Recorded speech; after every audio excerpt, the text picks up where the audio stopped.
Bonsoir à tous et bienvenue dans votre magazine économique. On évoque évidemment, comme chaque mardi, les entreprises des Hauts-de-France. La fermeture des magasins et les confinements successifs nous ont poussé évidemment à consommer différemment. Grand gagnant, bien sûr, le commerce en ligne. Ce soir, on s'intéresse aux box. Vous savez, ces boîtes surprises que vous recevez tous les mois à la maison. Notre invitée, Marie Villemot. Vous êtes lilloise et fondatrice de Maya Box. Bonsoir. Bonsoir. Merci beaucoup d'être avec nous. Alors, vous allez nous expliquer évidemment votre concept dans un instant. Elodie nous accompagne évidemment comme chaque mardi. Bonsoir Elodie. Bonsoir Marie, bonsoir Marie Villemot. Bonsoir.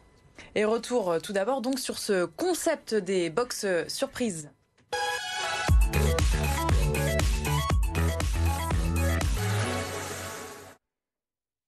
Avec quelques chiffres assez intéressants, il faut remonter à 2010 pour voir donc l'arrivée des premières box aux États-Unis.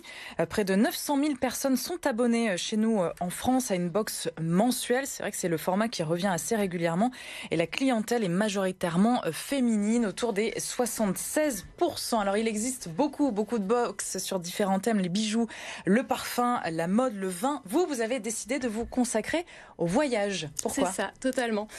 Moi, je suis une grande voyageuse déjà de base et c'est vrai qu'en ce moment, c'est un petit peu compliqué, en tout cas depuis un an, de voyager.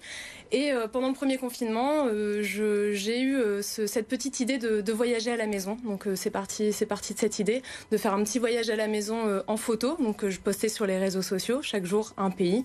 Avec mon conjoint et mon fils, on se faisait un petit road trip à la maison en fait. Donc c'est parti, l'essence de ce projet est partie de là. Et en fait, je me suis dit, mais c'est pas mal nous, ça nous a fait voyager. Je me suis dit, c'est sympa de pouvoir voyager comme ça depuis chez soi. Et du coup, au fur et à mesure, j'ai commencé à me pencher sur l'évasion à la maison et je me suis dit, mais ça peut être sympa de créer une box, justement. Oui, comment on arrive à la box, justement? C'est pas forcément évident au Ouais, départ. pas forcément, mais je me suis dit, j'ai envie de réunir plein de choses sur le voyage et puis c'est vrai que c'est assez populaire en ce moment, comme vous l'avez dit. Et du coup, voilà, je me suis dit une box sur le voyage à la maison, pourquoi pas. Et vous êtes vous-même issu du monde du tourisme, du voyage ou pas du tout Alors non, c'est vraiment une passion, le voyage. Moi, je suis issue du domaine de l'événementiel et de la communication. Donc après, ça se rapproche aussi un petit peu, le côté événementiel, faire vivre des émotions, des sensations, etc. C'est aussi ce que j'essaye de retransmettre dans cette box. Et c'est la bonne période et la crise sanitaire pour entreprendre Oui, en tout cas sur ce concept, je pense. Je me suis servi entre guillemets de ce moment pour entreprendre, pour positiver tout ça et pour me dire voilà qu'est-ce que je peux faire, qu'est-ce qu'on peut faire avec ce contexte-là tout simplement. Vous avez été accompagné par des organismes de la région, alors sur le volet financier ou sur le volet conseil peut-être, ou vous êtes débrouillé Non, vraiment, j'ai l'habitude en général de me lancer dans mes projets seule et là je me suis dit allez on y va, je tente l'aventure et j'ai fait ça toute seule. Bon, alors c'est intéressant de savoir ce qu'il y a dans cette box, Marie. On va regarder un petit peu puisque vous nous avez apporté. Alors c'est la deuxième box, c'est ça, puisque vous venez tout juste de vous lancer. C'est ça. La première est sortie en avril et ça c'est celle qui va sortir en juin, donc c'est une exclusivité et c'est la box sur Bali. Donc chaque box, un pays. C'est ça. Chaque box emmène les gens dans une culture différente. Chaque box permet de découvrir une culture vraiment.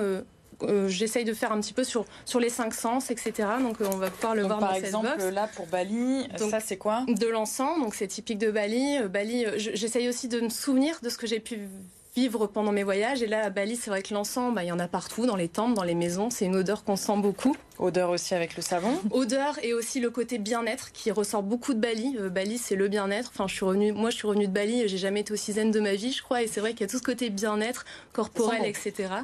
Des petites graines aussi. Des petites graines de fleurs de frangipanier, donc qui est une fleur qui est beaucoup utilisée dans les offrandes. Et là, on va pouvoir cultiver ces petites fleurs de frangipanier. Alors, qu'est-ce qu'on a d'autre? Ça, c'est quoi? Ça, c'est une épice, c'est le saté. C'est pareil, c'est une épice qui vient de Bali. Donc là, on est sur le côté gustatif pour faire des barbecues, des petites marinades ou autres. Vous n'avez pas tout mis, je crois, dans cette box. Alors, j'ai pas tout mis. Il y a également une photo là, donc c'est aussi le côté déco. Et c'est une photo du photographe J.C. Pierry, donc qui est un photographe que j'admire beaucoup et qui a accepté de collaborer à la box avec cette photo. Et également, je mets dans les box un petit livret où je parle en fait des cultures, des traditions, des coutumes. Il y a également des recettes. Pour la box Bali, j'ai fait une collaboration avec une agence de voyage qui s'appelle Mimpigo, qui est une agence de voyage de Bali et qui va parler du top 5 des choses à visiter à Bali, donc pour aller un petit peu plus loin dans la découverte de Bali. Et également, je mets un coup de pouce solidaire, je l'appelle comme ça, je mets en avant des acteurs locaux qui souffrent du tourisme à cause de la crise actuelle. Et du coup, je fais connaître ces acteurs locaux aux gens s'ils veulent aller plus loin. Et là, par exemple, ça va être la Kiliki Painting School. C'est une école de peinture sur Bali avec des familles qui vivent très modestement. Et j'ai envie de les faire connaître, tout simplement. Les gens qui voyagent à Bali, peut-être plus tard, pourront aller. Et les produits viennent d'où? Du coup, vous fournissez comment? Alors, je me fournis ça vous coûte un minimum, j'imagine, oui, pour que ce soit rentable. Je cherche des fournisseurs en France. Par exemple, le porte-encens et l'encens, ça vient de Coco Papaya. C'est une entreprise qui vend des produits du monde. Donc, j'ai trouvé ça en cherchant. Pareil, le savon, ça vient de chez eux aussi. Après, les épices, ça vient d'épices du monde. Je fouille un petit peu partout. C'est des nouveaux partenaires à chaque box. Fois. Et comment vous choisissez les pays qui sont... Alors, le premier pays, l'Argentine, c'est le premier gros voyage que j'ai fait, donc ça me tenait à cœur. Je me suis dit, allez, c'est parti, on commence avec l'Argentine, c'est aussi un pays que je connais bien. Bali, c'est un pays qui fait rêver. J'ai envie de faire découvrir le Bali aussi que moi j'ai découvert. Et bien sûr, j'ai pas fait le tour du monde encore, et pour l'instant, on est un petit peu bloqué. Donc, je vais aussi faire des pays que j'ai pas visités en essayant d'en apprendre un maximum, de connaître un maximum les cultures. Donc, j'essaye aussi de varier les continents, les cultures, etc. Alors c'est quoi le modèle économique d'une box justement? Est-ce que vous fonctionnez aussi par mois? Oui, c'est ça. Je fonctionne vraiment par mois. Chaque box, je vais pas être rentable de la même manière sur mes box. C'était le lancement. Je suis pas rentable comme sur la deuxième, mais c'est vraiment par box. Et ça coûte combien pour le consommateur, une box? Alors une box, c'est 29 €. Après, il y a un abonnement à 3 box qui est à 79 €. Et ensuite, un abonnement à 5 box. Et là, le consommateur en a une offerte. Là, vous avez combien d'abonnés et c'est quoi vos ambitions? Alors, la box argentine s'est vendue à 50 exemplaires. J'étais contente pour un lancement.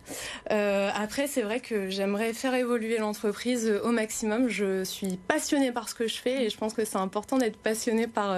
50 personnes de la région? Ah non, pas du tout. De France entière et vraiment pratiquement que des gens que je ne connais pas. Donc c'est aussi une petite victoire. C'est pas comme si toute ma famille avait acheté mes box. C'est ça, oui. Des fois, je me dis, mais c'est bien en fait. Enfin, d'où sortent ces gens? C'est France entière. Et votre cible justement?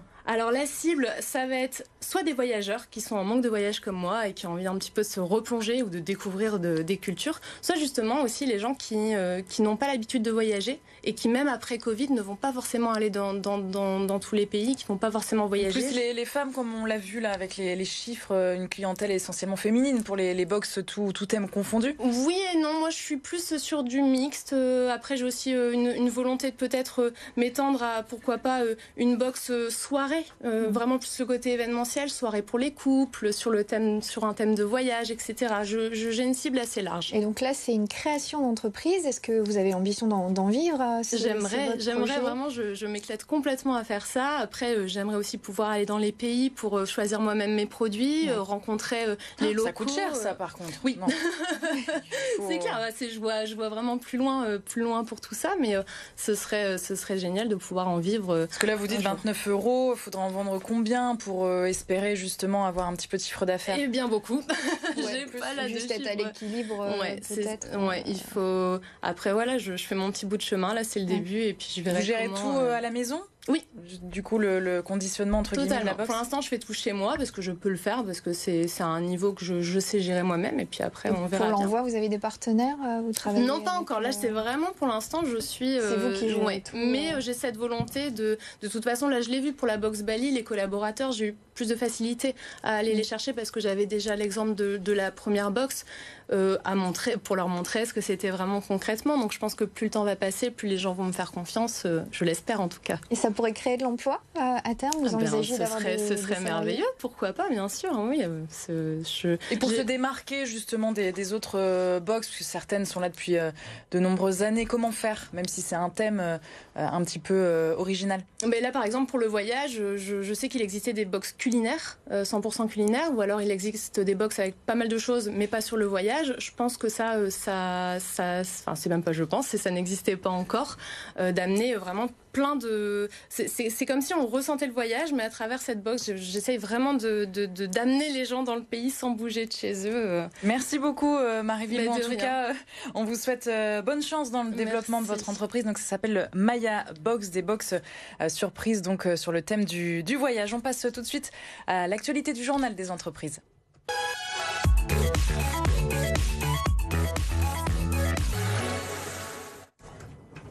Et cette semaine, Élodie, on parle de filière logistique chez nous. Oui, on va parler de logistique, une filière qui a pris de l'ampleur dans les Hauts-de-France ces dernières années, jusqu'à peser 11% de l'emploi salarié privé.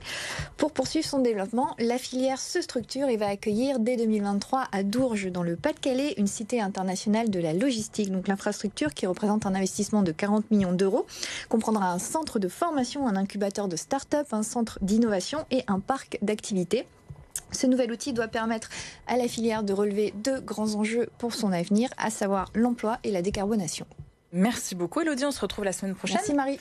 Pour un nouveau numéro donc de votre magazine économique. Quant à nous, on se retrouve bien sûr demain mercredi pour votre magazine C'est votre emploi. Et demain, on se penche sur le service à la personne. Nous recevrons Tiffaine Gregioni, directrice régionale Hauts-de-France pour O2.